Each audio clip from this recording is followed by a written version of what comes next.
You're listening to Stealing from Wizards, Volume 3, Kidnapping, by R.A. Consul.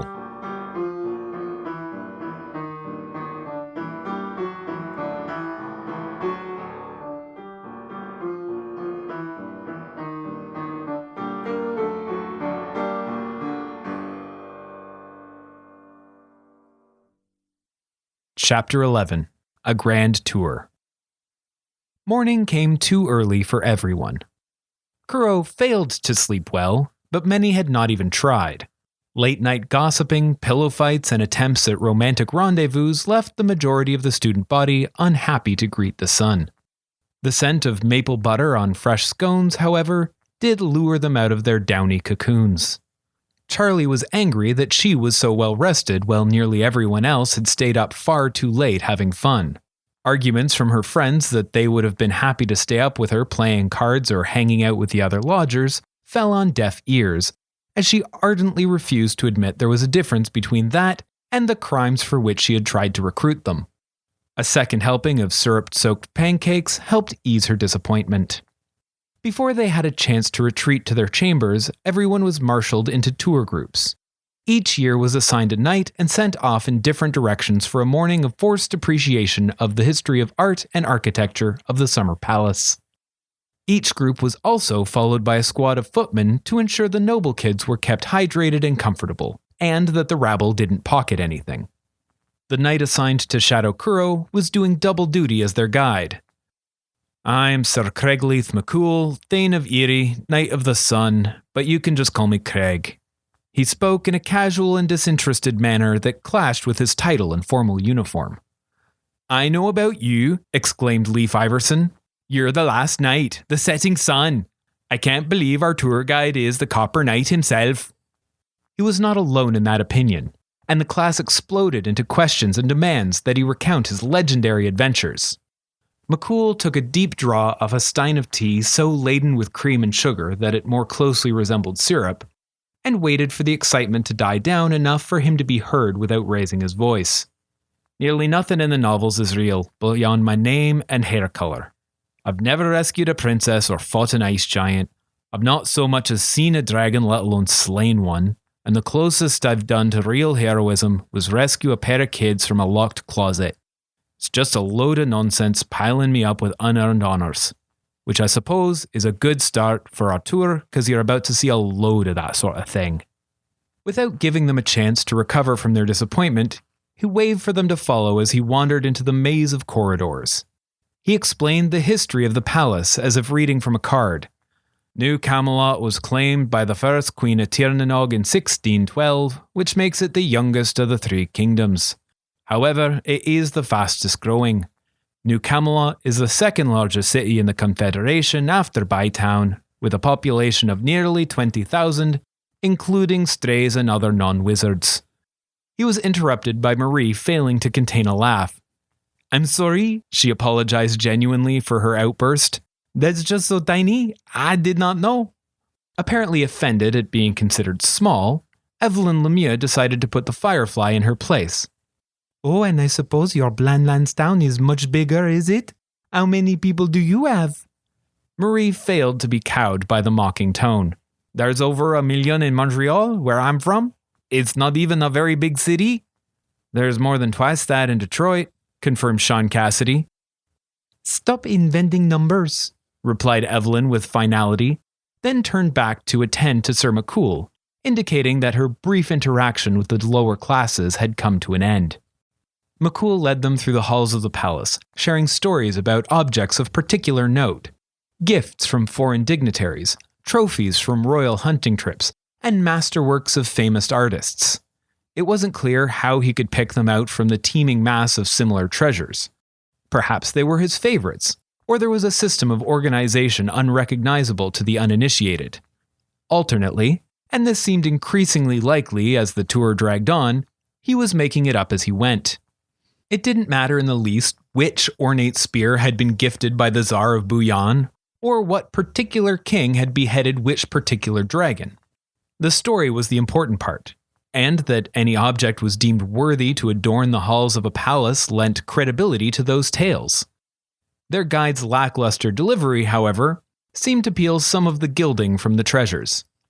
"Through here is the portrait hall," Craig explained, swinging open a pair of double doors which served to mark this room as special. The hall was quite unlike the cluttered corridors. It contained only a series of large paintings, each given plenty of space and carefully calibrated lighting.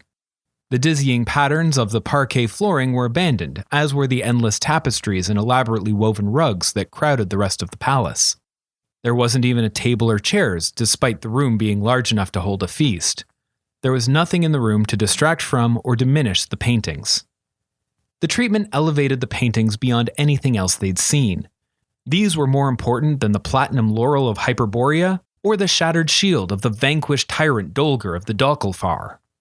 The paintings were grand, exquisitely rendered, and almost identical. Each contained a larger-than-life-size portrait of a man, woman, and infant, always in the same pose. The woman sat in a chair cradling the baby, and the man stood slightly behind with a hand on her shoulder. There were variations in hairstyle, skin tone, and color and detail of dress, but otherwise they were so similar it wasn't clear they were of different people. It looked like 30 different painters had made a portrait based on the same blurry black and white photo. "These are the royal portraits," Craig narrated as if reading from a script. "Crafted by the masters of their time, they depict the full and unbroken lineage of Tir na Nog." "Why do they all look the same?" asked Oliver Kagan. It seemed Kuro wasn't the only one who had noticed the lack of creativity in their production. And while the noble students left it to the lodgers to ask the questions, they listened with equal interest, exposing their equal ignorance. Their nightly guide sighed, disappointed at their curiosity, and began to recite. "The portraits follow a tradition of symbolism and show idealized versions of the royal family. The fulsome figures of both king and queen represent prosperity. Note the posture of the king prominently presents a healthful gut, often referred to as the princely paunch. The location of Excalibur, whether on the king's hip or resting against the queen's throne, indicates the carrier of the royal line." Jennifer Tanaka joked about them having royal tailors, royal footmen, royal bathwater fillers, but not royal orthodontists. The other Fireflies laughed, but everyone else regarded them with confusion. "'Cause of the overbite?" she explained. Sir McCool grasped what she was talking about and directed their attention to the retreating chins and prominent front teeth. "The royal jawline," he said, "a telltale trait of the Tir na Nog royalty. It is often exaggerated in portraiture to beautify the subject and show a strong connection to the royal blood."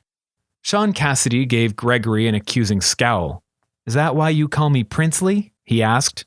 Greg rebuffed the scowl with an affectionate grin. "It's not the only reason." Cassidy blushed and fussed with his hair, "and I always wished I could afford braces." "You're lucky you couldn't," interjected Marie. "They're the worst." Undaunted by the Blandlander banter, the night continued. The clear complexion and bright open eyes of the baby are meant to indicate a healthy heir and, by association, the fertility of the royal couple. "Fertility?" Morgan sneered. "Gross." "By Tir na Nog tradition, a king and queen cannot be wed until they've produced an heir," explained McCool. "It's a problem if there isn't a clear line of succession, as has been made very clear by the current situation." He gestured around to indicate his delivering tours to school kids and the final portrait, where the last princess stood alone. Princess Edain, killed before she could even take the crown, appeared beautiful and fierce, hand ready to draw Excalibur, dark eyes burning with anger, while her raven-black hair blew in the wind. Unlike the other paintings, which showed pairs of stately and well-mannered monarchs, she was presented as a lone warrior. It was as if she were promising violent retribution on those who had slain her. Apparently tired of being reminded of his absent monarch, McCool led them from the portrait room to something bound to distract the students. They poured after him down another hall crammed with instruments of war, through a conservatory full of instruments of music, and without comment past a musty library and into a room that felt entirely out of place. It was circular, with 7 understated banners hanging on the walls, matched by 7 identical chairs, which in turn surrounded a circular table. That table had a large gap in the center to make space for the top half of a boulder, which was protruding from the otherwise level, polished stone. And, protruding in turn from that boulder, was a sword. Being led without warning into the legendary meeting hall of the Knights of the Sun and home to Excalibur, the sovereign blade of Tir na Nog, caused a commotion among the students. Those at the front stopped abruptly to goggle at the legendary blade, and those behind clambered for a view or demanded to know what was going on. Kuro wasn't as eager to enter the room as his classmates. He'd spent more than enough time there. He'd been tasked with stealing the sword, though he had never managed it. It wasn't just in the rock, it was part of the rock. The only way to get it out was to be the true heir of Tir na Nog royalty, or an incredibly capable wizard, and Kuro was neither of those. That hadn't saved him from spending many nights poking, prodding, and pulling, though. He remembered every brick in the floor, inch of the boulder, and wrap of leather around the hilt. He also remembered more chairs around the table. 2 nights had passed away since he was last there. They were down to 7 with no way to add more. No king or queen to wield the blade and bestow the title. As their numbers dwindled, the table shrank to match. He wondered how the table would make space for the sword when there was only 1 night left. When the noise reached a level at which she could be certain not to be overheard, Marie leaned in and asked in hushed tones, "Is that the real Excalibur?" "You know about it in the Planlands?" exclaimed Charlie, ignoring Marie's attempt at subtlety. "Yeah, it's in lots of stories," she explained, "but it's supposed to be in England and like 1,000 years ago." Not wanting to waste a chance for a thrilling tale, Charlie regaled a growing audience with the legend. "Excalibur, the sovereign sword blade of kings! It was carried across the sea by the first queen of Tir na Nog. She was old and the journey to a new land had weakened her greatly. She claimed the territory for her people, and as her final act, she thrust the sword into the stone, high on the cliffs above the great lake. It is said that whosoever can draw the blade was marked as the rightful ruler of Tir na Nog. Please, miss, would you kindly get off the table?" Charlie was interrupted by one of the footmen, who hadn't been adequately briefed on how best to prevent school children from climbing on national treasures. Arthur helpfully added to the narrative, though at a volume meant only for Marie. "It's not the original," he said flatly. "They still have one over in Old Camelot too. Mom says it's probably a replica as well." Sir McCool was less worried than the servants about the sanctity of the room and encouraged the students to run amok. He slumped into his own chair beneath a blue banner emblazoned with a copper salmon and threw his feet up on the table. A joyous noise filled the room as students clambered to sit in their favorite knight's chair. They took turns making declarations of war against giants, oaths of love and loyalty, and boasts of great deeds. Kuro and Arthur were the only 2 who did not partake in the excitement. "I've been here before," explained Arthur, "with my mom."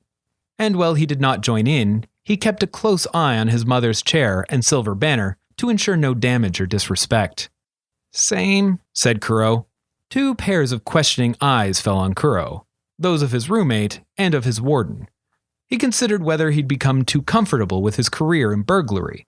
He'd long stopped pretending that he'd been anything but a thief. His history of pilfery was common knowledge around the school. That was different, however, than confessing to any specific crimes. An immediate interrogation was avoided by Gregory braving the question everyone wanted to ask but was either too polite or too scared to do so. "Can we try to draw Excalibur?" "Go ahead," replied McCool. "It would solve a lot of my problems if one of you could yank it out." The fight to be first nearly turned bloody. It took the unlikely intervention of Evelyn Lemieux, backed up by the brutish form of Dominic Gautier, to impose some order on the proceedings. "Monsieur Zimmerman was the one to propose the drawing of the sword. He should have the honor of the first attempt." She spoke sweetly and made herself seem gracious by taking a spot at the end of the line, along with Dominic, Freya, and Charles. "Everyone can have a turn, I am certain. Unless you are worried that the blade will be drawn before you have a chance?" Despite her apparent generosity, she and her 3 noble compatriots watched with a mix of anticipation and dread as each student took their pull, waiting to see if one of the classmates they'd dismissed as their lesser for years would be their new liege. It was a slow process. Each student had to climb carefully onto the boulder and find a perch to pull from without accidentally slipping and slicing themselves open on the exposed portion of the blade. In addition, they had to prepare themselves emotionally for the possibility that they could, moments later, be the ruler of a kingdom, as well as for the potential disappointment that they would not be. Kuro and Arthur again remained at the sidelines as the only two who had been confirmed via multiple avenues not to be the heir, as well as not keen on crowds. McCool found their disinterest noteworthy. "Not gonna give it a try?" he asked. "I could be bowing to you by the end of the day." Having been reminded that detailing his crimes was ill-advised, Kuro evaded the question. "Why would I want that?" "Most people do," replied the knight casually. "Most people like tea," countered Kuro, letting it be known through the tone of his voice that he thought a lot of people could all be wrong about the same thing. Their reluctance did not go unnoticed. The other children, unable to imagine not wanting to be king, considered their refusal to be deeply suspicious. Whereas moments earlier, not a single person in the room would have thought either Kuro or Arthur a candidate for the throne, by not trying to claim it, they had become the most likely choice. They were pulled from their comfortable position as wallflowers and thrust to the front of the queue. Arthur was forced to go first, and his initial quick and gentle tug at the handle redoubled the suspicion on him. The class demanded that he pull harder, or that he was faking it, or pulling at the wrong angle. Kuro grew uncomfortable watching his friend struggle to give a performance that would allow him to retreat to the shadows again. He dropped his eyes to the boulder to avoid absorbing too much of the embarrassment. There, something succeeded in distracting him. The boulder looked wrong. He'd only ever seen it in the dark, but he had spent a lot of time becoming intimately familiar with it. He ran his hand over what should have been familiar crags and ridges, but they weren't quite right. Some were too sharp, others too dull. The grid of the masonry around the base, which filled the gap between the boulder and the flagstone floor, was too fine. The small hole he'd made between the ceiling stones to hold a pulley was still there, but the hilt of the sword no longer pointed directly at it. The tool marks he'd made chipping around where the blade met the boulder were also gone. Kuro's probing and peering caught the interest of his minder, enough even to rouse him from his chair. "What are you poking at?" asked McCool. "Nothing," said Kuro instinctively, but quickly recognized that would not be enough to satisfy the knight. He tried to think of a way to explain himself without also landing in a jail cell. "It's just, I think, is this? Did they get a new rock?" While his classmates exploded with laughter at the absurdity of it, the suggestion got much more of Sir McCool's attention than Kuro wanted. The shift from slouching layabout to royal protector was sudden and jarring. "Why would you ask that?" he said without humor. Kuro sputtered to find a defense that didn't incriminate him directly. "The mortar looks new," he said, and directed the knight's attention to the subtle difference between that which filled the spaces around the flagstones and the stuff around the boulder. Also, there's no sign of wear." He struggled to find a way to explain that tool marks he himself had made were missing. "It just seems unlikely that nobody ever tried to chip the sword out or braced a pry bar in that crevice." That last bit might have been too specific, but McCool didn't call him out. Instead, he investigated the claims and found some inconsistencies of his own, which he marked with furrowed brows. "Stay here.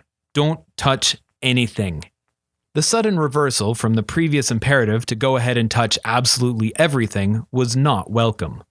Kuro was grateful nobody could draw the sword, as several of his peers seemed keen to have it embedded in him rather than in the boulder. Only 5 had had a chance to pull Excalibur before he and Arthur had been forced to the front, and subsequently ruined everyone's fun. Before they had a chance to mete out their vengeance, a booming cry thundered through the summer palace. "It's bloody what?" Footfalls like volleys of cannon fire pounded up the hallway, and the children pushed to escape out the opposite side of the chamber as Sir Bors crashed through the doors like an angry bog sloth. In his fury, he had conjured his jet-black armor, which soaked up the light and warmth in the room, making him appear a steaming silhouette. It took minutes for him to calm himself enough to retract the plates and actually inspect the claims his junior had made. He probed and poked at the sword, conjuring various elements around it, sniffing, stroking, and very nearly tasting it, all while the class of terrified students pressed themselves against the walls to keep as much distance as possible between them and the furious knight. It's complete nonsense, he said and puffed a breath through his bushy mustache on which he'd been chewing.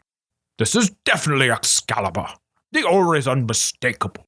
The reaction to magic entirely correct. The runes and wear all exactly as I know them. It's not the sword, explained Sir McCool, who had just returned to the room along with the regent. It's the rock. Bors scoffed. That's the most ridiculous thing I've ever heard.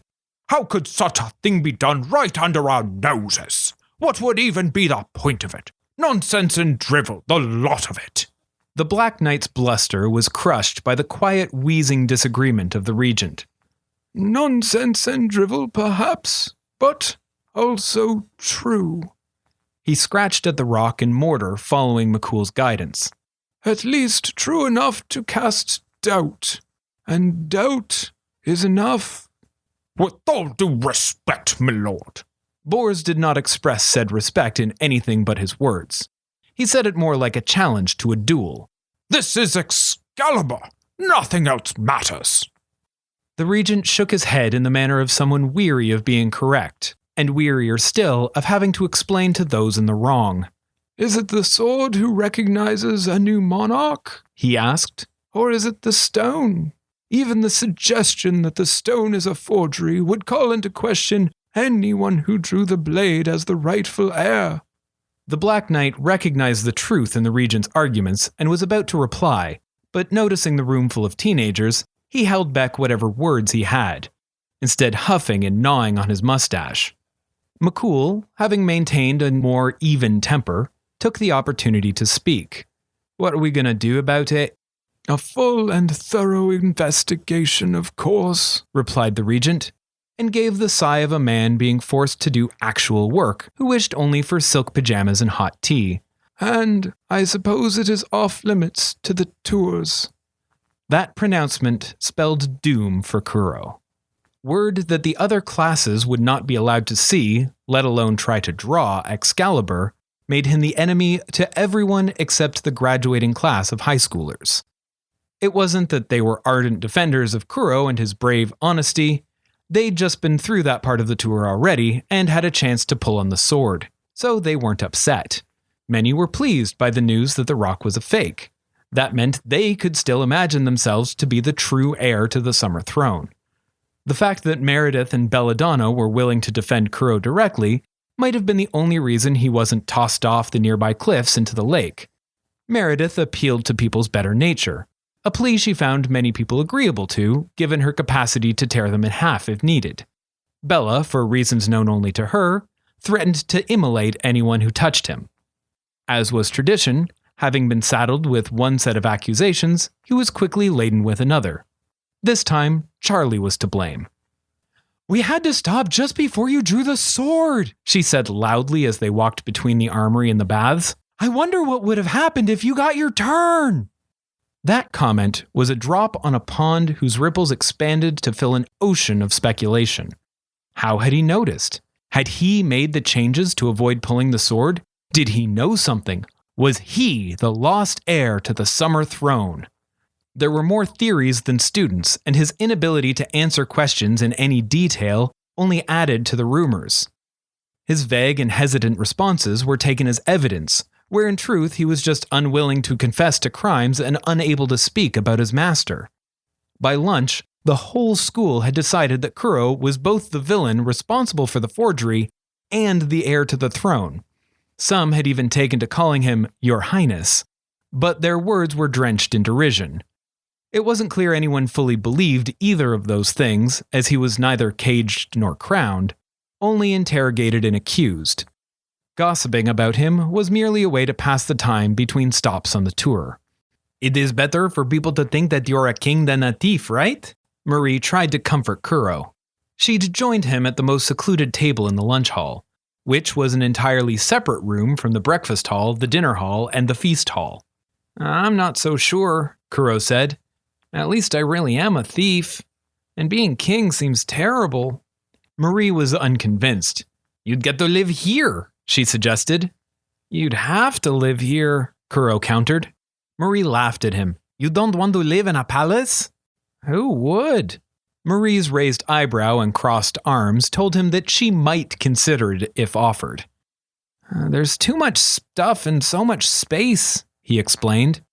You could go for a walk and get tired before you get outside. Even the servants have servants. It's terrible. Can you imagine how much worse it would be if the actual king lived here? You are unbelievable, Marie said. Everyone here is dreaming of being the secret heir to the throne, and you, the most likely of any of us, say you don't want to be? Oh, please, don't you start too, begged Kuro. I'm definitely not the heir. How can you be so sure? She seemed to be taking pleasure in teasing him, knowing full well that's why he'd sheltered in the corner of the hall. Maybe the sword would have chosen you. Now you'll never know. Kuro leveled a steady, serious stare at Marie, trying to communicate that he did know, that he had been judged by the sword and the boulder several times and been found lacking. She took a moment to read his meaning, and when she did find it, she reacted with disbelief, which quickly transformed into jealousy. No, when? Did you go with Charlie last night? She told me you refused. He tried to explain silently that he could not tell her, that doing so may very well kill him, as old orders stopped his heart or eavesdropping knights took his head. Her first reaction was puzzlement, then realization, followed by shock. Then she tried to hide all her previous reactions as well as her overwhelming desire to ask more questions by taking a mouthful of her meal, which was vastly more effective than she'd hoped as she fought to not spit it back out. She chewed with effort and swallowed but needed to drain her glass of water to keep it down. Ugh, I thought this was poutine. It is, confirmed Kuro. Then why does it taste like rotten fish? Great Lake poutine, Kuro said. Hot turtle soup poured over blue manatee cheese on a bed of fried golden parsnip. I asked the server. Marie gagged again at the description. And I thought the lutein cooking was weird. Why would anyone do this? 'Cause it's expensive, said Kuro. What did you get? Ham and cheese sandwich. He poked it tentatively, nervous to try it after Marie's experience. It had been the closest thing available at the buffet to commoner food. Fresh bread, smoked ham, cheddar, butter, and mustard. He still didn't trust it. Everything at the buffet was rich people's food, where the price tag mattered more than the flavor. Aren't you going to try it? Marie asked, a dare in her voice, a claim that she'd taken a bite of hers and so he had to do the same. Steeling himself, he took a bold chomp. Too bold. The bread was indeed fresh. Moist, hearty, still warm from the oven. Its delicate fluffiness was protecting the outside world from its contents. The ham was like breathing a campfire, it was so smoky. The mustard cleared his sinuses and went on to scrub and buff them as well. The cheese was so sharp it could have cut glass. His eyes watered and his toes curled as he chewed and swallowed. Not bad, he said between gulps of water. Maybe a little rich. The conversational bowling ball that was Charlie crashed into them, preventing the impending dares to trade lunches. They told me that I could take as many as I wanted, and I was like, really? And they were like, yeah, really? So I took 7, which seemed like enough, but not too many for one person. Her plate was piled high with scones and nothing else. I didn't want to take the last one anyway, because that would be rude. And, oh, hey, Craig is at the next table. Hi, Craig! She shouted and waved to Sir McCool as though he were across the hall and couldn't already hear every word she was saying clearly. Arthur followed, carrying 1 apple and the single scone Charlie had been too polite to claim. He took one look at Kuro's and Marie's plates and said, "You're brave." Thank you for listening to Stealing from Wizards. If you liked our show, please consider rating or reviewing on iTunes. If you want to support this podcast or just can't wait for the next chapter, the full book is available on Amazon, Kobo, and Indigo. Our theme music was written by Camille Saint-Saëns, transcribed by Franz Liszt, performed by Rebecca Verdun, and used with permission. This episode was produced by Jim Tigwell.